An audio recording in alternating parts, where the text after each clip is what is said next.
Dr. Hey, Shelby. Hey, hello. How you doing, Dr. Shelby? Oh, hi there. So big conversation today, and Yeah. it's going to be an interesting one.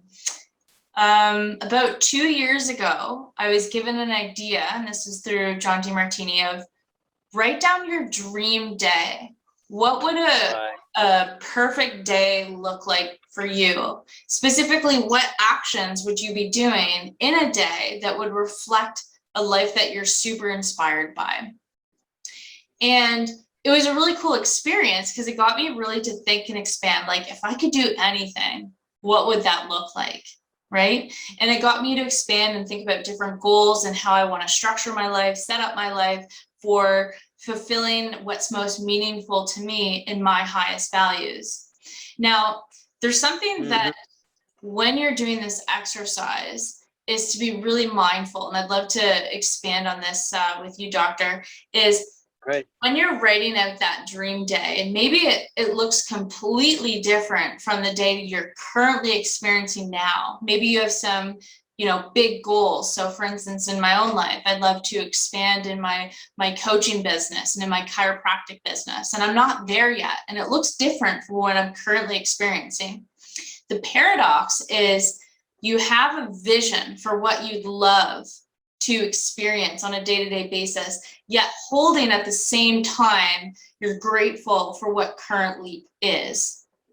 You want to touch on that, Dave?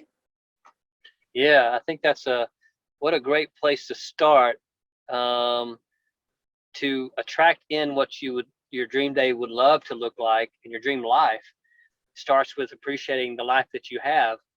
Yeah. Because I think a lot of people I've noticed, and including myself, and sometimes in my life is, you want this other life or this other thing, but you're really not appreciating what you have currently. And the universe isn't going to give you something when you're not appreciating what you already have. And so it's just a great way to start the process of creating the life of your dreams is realizing that the life you're living right now is currently the life of your dreams by just looking at it and appreciating all the components that you may not have been appreciating.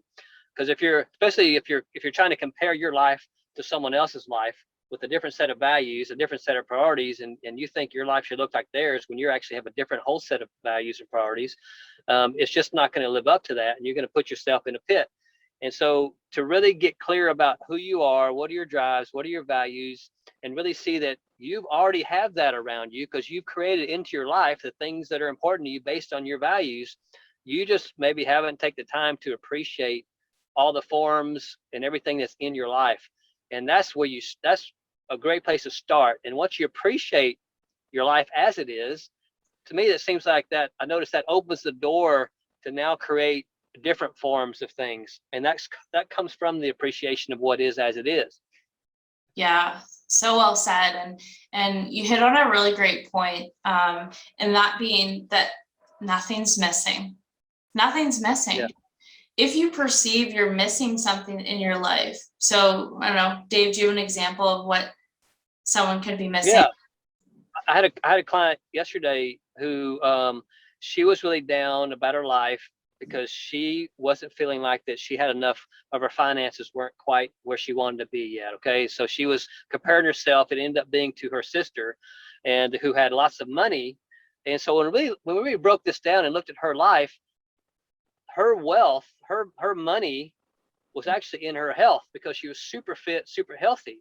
And so when we broke that down and showed her that her value and her wealth in her life, instead of being in cash form right now, is actually in her health form, and we showed her how that actually is perfect for her life and who she is and where she is in her life, because she has kids and she has a family, and she's really teaching them about the value of health and well-being.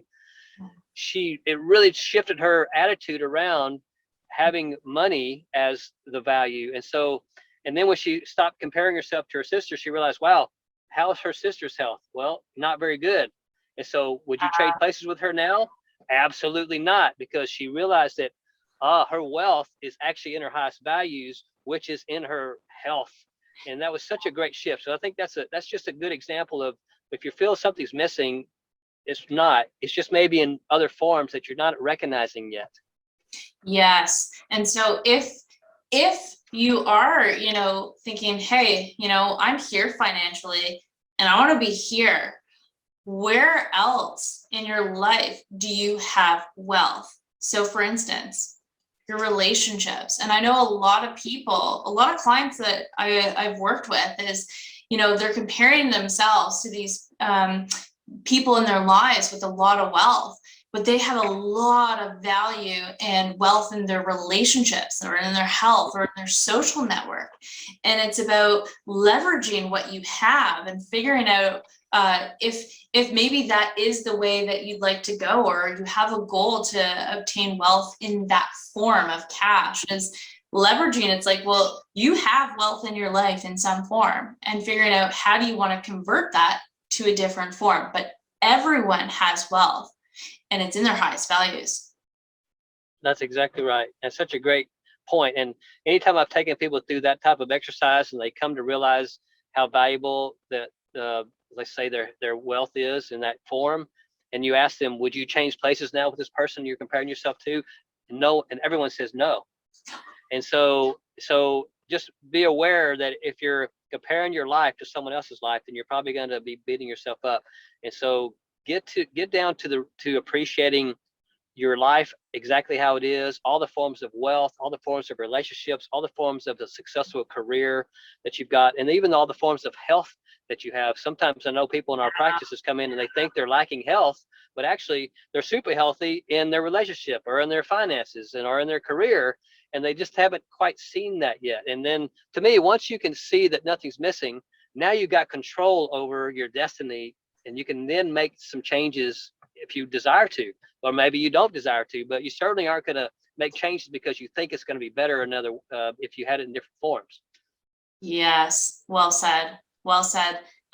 So for people watching right now, if you are perceiving that there are things missing in your life and you would love some help finding the form in which it's in, and then maybe even helping convert that form into another form that you'd love, please reach out to us. Dr. Dave, where can people find you?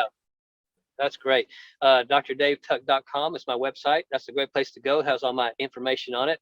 And how about you? You can find me on LinkedIn, Facebook, Instagram. Feel free to reach out if you'd like to have a conversation, how we might be able to work together. We'd love to. This kind of stuff is really inspiring to teach and support. So awesome. Great topic. Thank you for that. Good to see you. Bye.